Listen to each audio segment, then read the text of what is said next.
Chisomo chodabwitsacho chapulumutsa ine, woipa wopambanatu dapeza moyo ine.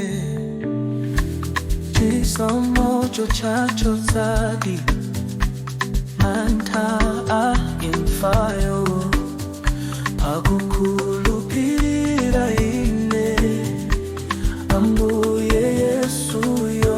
Chisomo chandisungadi panjira yangayo, chisomo chidzasunga ine mpaka kwatuko.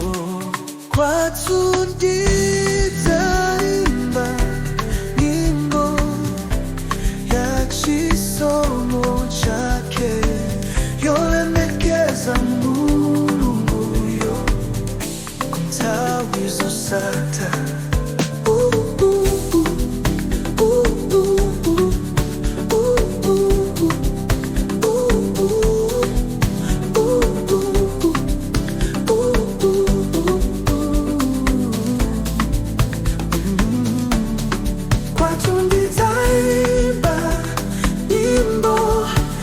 Chisomo chake yolemekeza Mulunguyo kunthawi zosatha.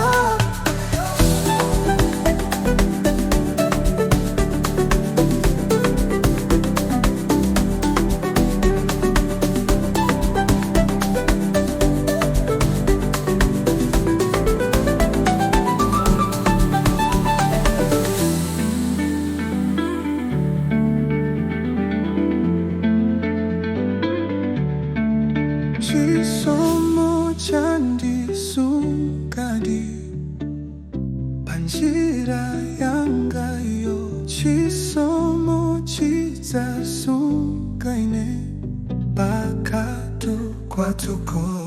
Kwathu ndidzaimba nyimbo ya chisomo chake,